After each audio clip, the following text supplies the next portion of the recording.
At dinner, my mom pointed at me and said, "Yeah, he pays the bills, but he'll always be the dumb one without a degree." My sister snorted. My dad just sipped her wine. I'd bought them that house, paid off their debt, gave them everything. That night, I opened my laptop and started pulling every plug, one by one. I, 32M, stared at my mother's smug face across the dinner table, her words still echoing in my ears.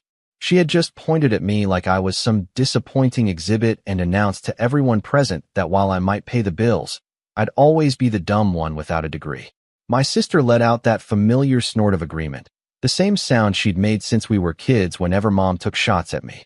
Dad just kept sipping his wine, the expensive bottle I'd brought from my collection, acting like he hadn't heard anything at all. The irony wasn't lost on me. I was sitting in the dining room of the house I'd bought them 3 years ago, after Dad's construction business went under and they were facing foreclosure on their old place. The mortgage payments, the property taxes, the insurance, all came from my account every month. The car payments for both their vehicles, the credit card debt I'd cleared when Mom's shopping addiction nearly bankrupted them. Even the wine Dad was so carefully avoiding eye contact over, everything traced back to my supposedly inferior, degree-less bank account. I dropped out of college at 19 to start my landscaping business. Back then, they'd called it throwing my life away. Mom would introduce me to her friends as her son who was trying to find himself, while Dad would just shake his head whenever someone asked about my future plans. They never saw the early mornings, the backbreaking work, the slow build from a single client to a crew of 12 guys working contracts across 3 counties. All they saw was their disappointment in human form. The landscaping business had evolved into property management, then real estate investment, then a small empire of rental properties and commercial contracts. By 30, I was pulling in more annually than both their previous salaries combined. But somehow, in their minds, I remained the family failure because I didn't have a piece of paper hanging on my wall. My sister worked as a marketing coordinator at some startup, barely scraping by on her salary despite her precious bachelor's degree. She lived in a studio apartment and drove a car that was more rust than metal, but she had graduated summa cum laude, so she was still the golden child. Mom would brag about her daughter, the college graduate, while I sat there, having just finished explaining why their property taxes had gone up and how I'd handle the increase. The conversation at dinner had started innocently enough. Mom was telling Dad about running into their old neighbor at the grocery store and how the woman had been bragging about her son getting promoted to partner at some law firm. That's when Mom had looked directly at me and made her announcement about degrees and intelligence, as if my financial contributions were just lucky accidents rather than the result of any actual skill or intelligence. I finished my meal in silence while they continued their conversation, acting like nothing had happened. Dad asked about my latest project, and I gave him the basics about a new commercial property I was developing. Mom chimed in with questions about the timeline and budget, suddenly interested in the details of my supposedly inferior work when it affected their comfortable lifestyle. After dessert, I helped clear the table and made small talk about weekend plans. Mom mentioned wanting to redecorate the guest bathroom, and Dad brought up some maintenance issues with the pool equipment. I nodded along, making mental notes about costs and contractors, the same way I always did. They expected me to handle everything, but apparently, my competence was just a happy accident of genetics rather than intelligence. I drove home that night thinking about every sacrifice I'd made for their comfort.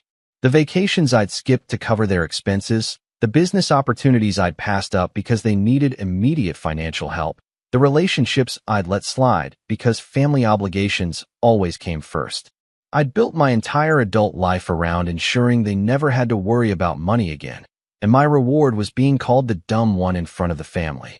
Back at my house, I sat in my home office staring at the laptop screen.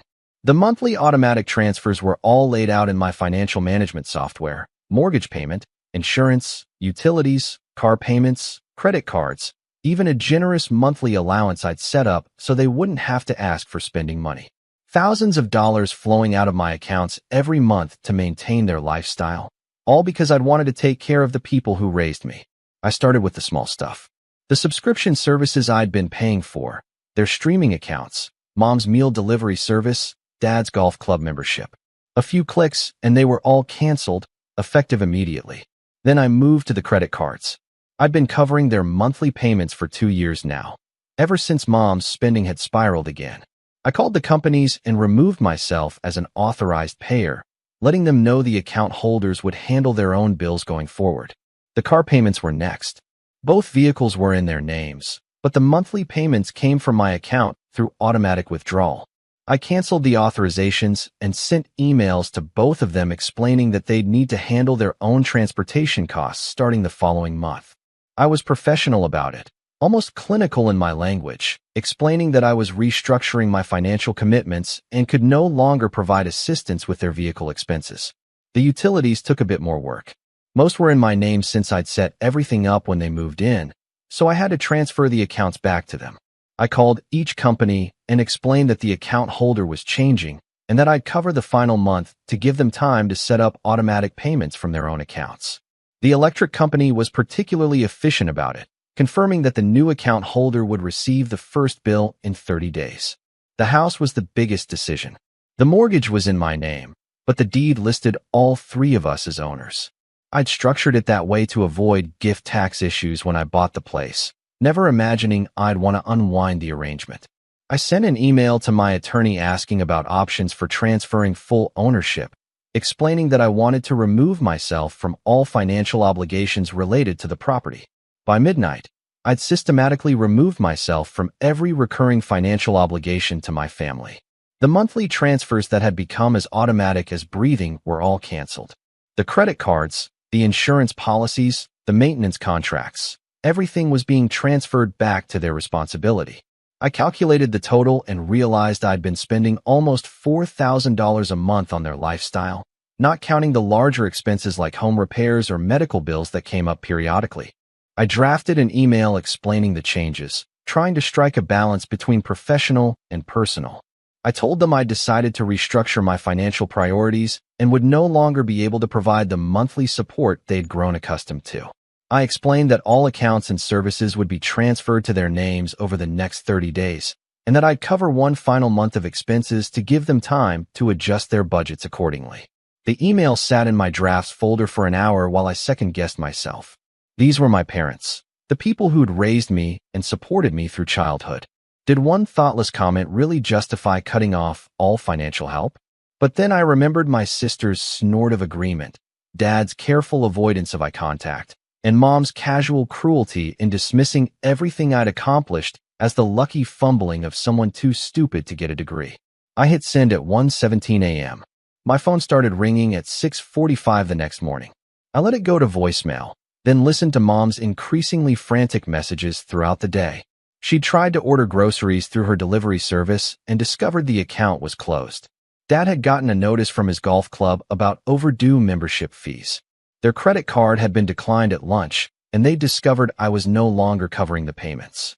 The messages evolved from confused to angry to desperate over the course of the day. Mom wanted to know what kind of technical glitch had caused all their services to be canceled simultaneously. Dad left a gruff message asking if I was having some kind of financial crisis that I needed help with. By evening, the messages had turned accusatory, with Mom demanding to know why I was punishing them over some silly comment at dinner. I didn't return any of the calls. Update 1. 3 days later, my sister showed up at my office. She'd driven over during her lunch break, still wearing her marketing coordinator badge on a lanyard. She wanted to know what game I was playing and when I planned to stop acting like a child over some harmless family teasing. I explained to her that the teasing had been going on for 13 years, ever since I dropped out of college. That every family gathering included some reference to my lack of education, despite the fact that my supposedly inferior intelligence had been funding their comfortable lifestyle for years. She tried to argue that Mom hadn't meant anything serious by her comment, that it was just her way of expressing disappointment about my educational choices. She asked what I expected them to do now, and I suggested they might try living within their actual means instead of the inflated lifestyle my contributions had made possible. She pointed out that they were both in their 60s, that Dad's back problems made physical work difficult, and that Mom had never developed career skills because she'd been a stay-at-home mother for most of their marriage. I listened to her arguments and acknowledged that the situation would be difficult for them. Then I asked her why she hadn't been contributing to their support despite being so concerned about their welfare now. She explained that her salary barely covered her own expenses, and that she'd assumed I was happy to help since I made so much more money. The conversation lasted almost an hour, with her alternating between anger and pleading. She accused me of being vindictive and cruel, then shifted to asking what it would take for me to reconsider. I told her the financial support had ended permanently, but that I wasn't cutting off emotional relationships. They were welcome to visit, to call, to maintain family connections that didn't involve my bank account. She left angry, muttering about how success had turned me into someone she didn't recognize. Update 2. 2 weeks later, the real consequences started becoming apparent. Mom called to tell me they were losing the house. Without my mortgage payments, they couldn't afford the monthly obligation, and they'd already missed one payment. The bank had sent a notice about the delinquency, and they were facing foreclosure proceedings if they couldn't catch up quickly. She'd found a job working part-time at a department store, but the wages wouldn't come close to covering their expenses. Dad was applying for positions, but his age and health issues were making the search difficult. They'd already canceled their cable subscription and were talking about selling one of their cars to reduce expenses. The conversation was different from her earlier angry voicemails. There was a defeated quality to her voice that I'd never heard before, and she admitted that they'd gotten too comfortable with my financial support. She said she understood why I was angry, but asked if I could at least help them avoid losing the house while they figured out a long-term solution. I told her I'd give them 60 days to find alternative housing, and that I'd cover the mortgage payments during that period to prevent foreclosure. After that, they'd need to either take over the payments themselves or move somewhere they could afford. The house was worth enough that they could sell it and buy something smaller outright if they made smart choices. She thanked me for the 60-day extension, but asked why I couldn't just go back to the way things were before. I reminded her about the comment at dinner, and she finally apologized for what she'd said. She claimed she'd been trying to motivate me to go back to school, not to hurt my feelings or dismiss my accomplishments. I accepted her apology, but explained that the financial arrangement was ending regardless. I'd realized that my generosity had created a dependency that wasn't healthy for any of us, and that it was time for them to take responsibility for their own lives again. Update 3. 6 months later, they'd moved into a small townhouse across town. The rent was manageable on their combined part-time incomes, and they'd sold most of their unnecessary possessions to simplify their lifestyle. Dad found work doing light maintenance at a local business park, and Mom increased her hours at the department store. Our relationship gradually returned to something resembling normal, though dinners were less frequent and always at restaurants where everyone paid their own way. The casual cruelty had disappeared from Mom's comments, replaced by a more respectful acknowledgement of my career success. She'd even started asking for business advice occasionally, genuinely interested in understanding how I'd built my companies. My sister took longer to come around, but eventually admitted that the forced independence had probably been necessary. She'd started contributing a small amount each month to help with their expenses, finally taking some responsibility for their welfare instead of expecting me to handle everything alone. The most surprising change was in Dad. Without the financial stress and shame of depending on his son's charity, he'd become more engaged and energetic. The part-time work was physically manageable, and he seemed to take pride in contributing to their household again. He'd started a small woodworking hobby that brought in occasional extra income, and his overall mood had improved significantly. I kept the house for a few months before selling it to a young family with 2 kids. The profit went into my retirement accounts, money I probably should have been saving all along instead of subsidizing my family's lifestyle. I'd learned the hard way that generosity without boundaries creates resentment on both sides, and that sometimes the kindest thing you can do for people is force them to stand on their own feet. Looking back, I think Mom's comment at dinner was the catalyst I'd needed to recognize an unsustainable situation. My financial support had started as a temporary emergency measure and gradually become a permanent crutch that prevented them from adapting to their changed circumstances. The abrupt withdrawal was harsh, but it forced all of us to confront realities we'd been avoiding for years. The degree issue never really got resolved, but it became irrelevant. Success has its own credibility, and watching me build multiple businesses while they struggled to manage basic expenses made the educational debate seem petty and pointless. I'd proven my intelligence through results rather than credentials, and even Mom had to acknowledge that my dropout status hadn't prevented me from becoming the most financially stable person in the family. The experience taught me valuable lessons about boundaries, self-respect, and the difference between helping and enabling. I still help family members when they face genuine emergencies, but the automatic monthly subsidies are gone forever. They know I care about them, but they also know that caring doesn't mean paying for everything anymore.